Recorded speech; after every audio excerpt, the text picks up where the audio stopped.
Alright then, so we know that Firebase functions live on the cloud, on Firebase servers, and then we can use those functions to run server-side code in our app or website.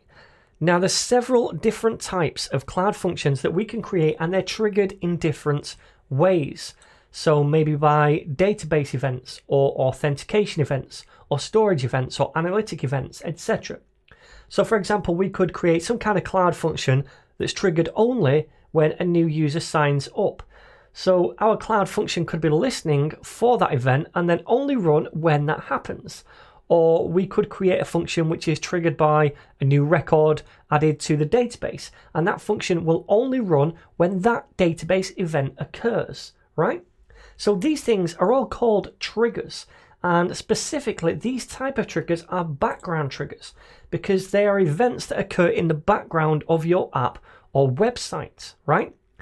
Now we can also call functions directly, and that can be done either via an HTTPS endpoint, much like an API endpoint, or via a programmatic call directly from our code. Now these are both known as HTTP triggers, and they're both used to directly invoke a Firebase function.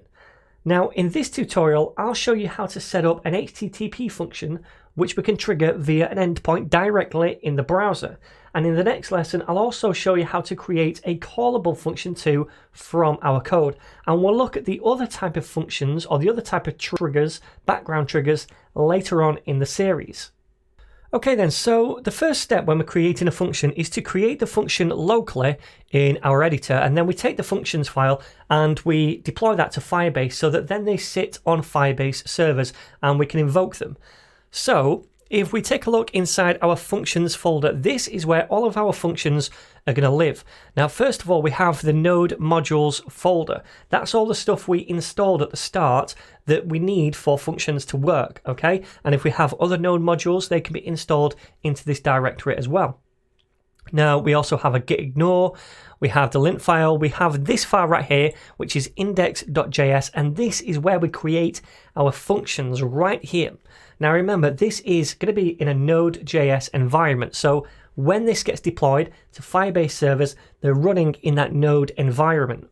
So the first thing we do inside this file is require a module, and that module is Firebase Functions, and we store that inside this constant right here.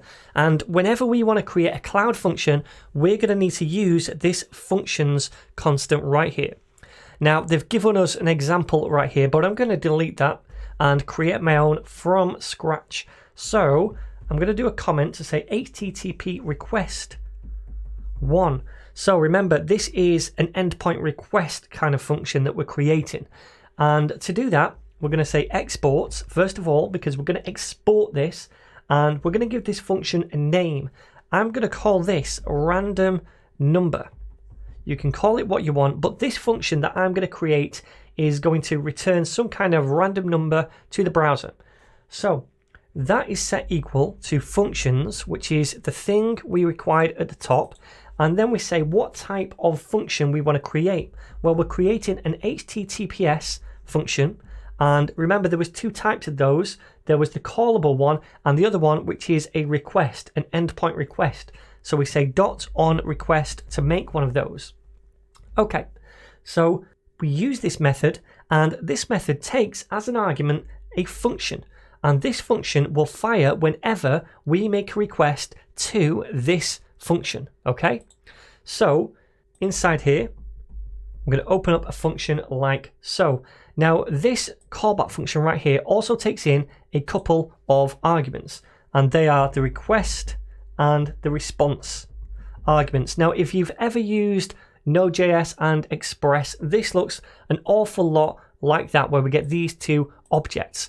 And this contains information about the request being made, and this is an object which represents the response that we send to the browser, okay? So the first thing I'm going to do in here is just create a new constant. So const number, and I'm going to set that equal to math.round, and inside here math.random, and we're going to times that by 100. So this is going to get us a random number basically between 0 and 100. So that's going to be stored then in this constant. So I'd like to then return that to the user, and I'll do that by saying response, and that's the response object we get access to right here, and we use a method on that called send, and this is what we're going to send back to the user. Well, I'm going to send back the number, but I also want to pass this into a string so that it can be understood by the browser. So I'll say dot to string like so. So what are we doing here? Well, we're creating a function now called random number, and that is going to be a request function. So basically it's going to generate some kind of URL or endpoint for us, and when we go to that, it's going to fire this function right here. This function creates a random number, and it uses the response object to send a response back to the client, back to the browser, and that is the number in string format. So we have this function now. What if we want to deploy this function? How do we do that? Well, first of all, save the file, and then down in your terminal, I need a new terminal because this one is currently running the Firebase server, the local dev server.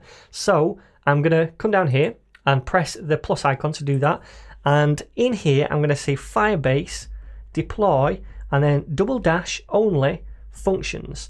And by doing only functions, that means we're only deploying the functions to Firebase at the minute. We're not deploying the website and everything inside the public folder, or we're not deploying the Firestore rules or anything else, just the functions right here. So if you press enter, that's going to deploy these for you. And especially the first time you do this, it could take a minute or two to run through all of this before it deploys it. So now that's done, I'm going to go over here to my Firebase project console, and I'm going to go to the functions tab. And now we've deployed that function, it should be listed right here, and we can see that it is. Okay, and the type is a request. Now this thing right here, this is basically the endpoint that we go to if we want to invoke this function. So I could copy all of this, Control C, and I'm going to go to this tab over here, and I'm just going to paste this in. So if I press enter now, then it's going to invoke that function, and we can see now we get back this random number, 49. So we went to this endpoint, it invoked this cloud function right here, it ran this, it created a random number, and it sent that number as a response to the client, the browser, and now we can see it right here. If I refresh, it's going to run again, and this time we get a different random number back, and again, and so forth. So that's working. We've now created this completely pointless random number function, but nevertheless, we've seen how it all works. We've seen how to create one and now deploy one and invoke one. Okay? So I'm going to show you now another example. I'm going to copy all of this jazz and paste it right down here. Call this HTTP request 2. And again, we're going to give this a name. This time I'm going to call it to the dojo. And this is going to be an onRequest HTTPS function. We still fire a callback function and take in the request object and the response. This time, I'm not going to create a random number. All I want to do is redirect someone when they invoke this function. So when they go to this URI or endpoint. So to do that, I'm going to still take the response object, but instead of sending a response to the browser, I'm going to use a redirect method on that response object and pass in a URL to redirect them to. So I could say HTTPS and then www.thenetninja.co.uk. Okay, one of the best websites on the web. And now if we invoke this function to the dojo, it's going to take us to the dojo, the netninja.co.uk website. So let's save this now. And again, we need to deploy this. So Firebase deploy -- only functions. That's going to deploy these for us. Again, might take a minute or so. So now that's deployed, let's head back over to the Firebase functions. I'm going to refresh over here and hopefully we'll see that new function which we deployed, and we can do right here. So let's grab this URL to the dojo.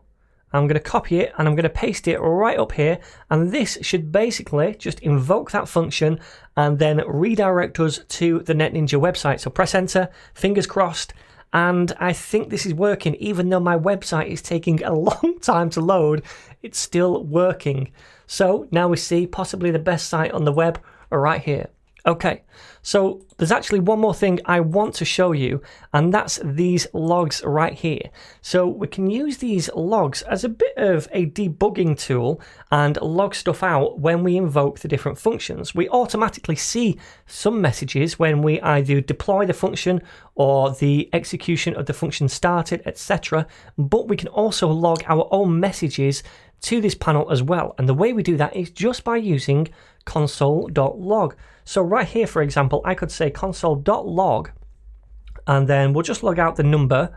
And then if I save this and deploy it again by saying Firebase deploy only functions, and then whenever this function is invoked, not only is it going to send that function back to the client, the browser, it's also going to take that number and log it to the Firebase logs right over here. So this could be useful when you are debugging. If you want to log something from the request or something else, that's absolutely fine to do. And we probably will do that in the future as we go forward through this tutorial as well. So now if I go back to Firebase Functions, go to the dashboard, and now if I grab this one right here, the random number, copy it, and then paste it over here, press enter, we get the random number, but it should also now log over here. So if I go to logs and just wait for this to load, we can now see that this random number was logged over here as well. Now, I just want to mention one thing.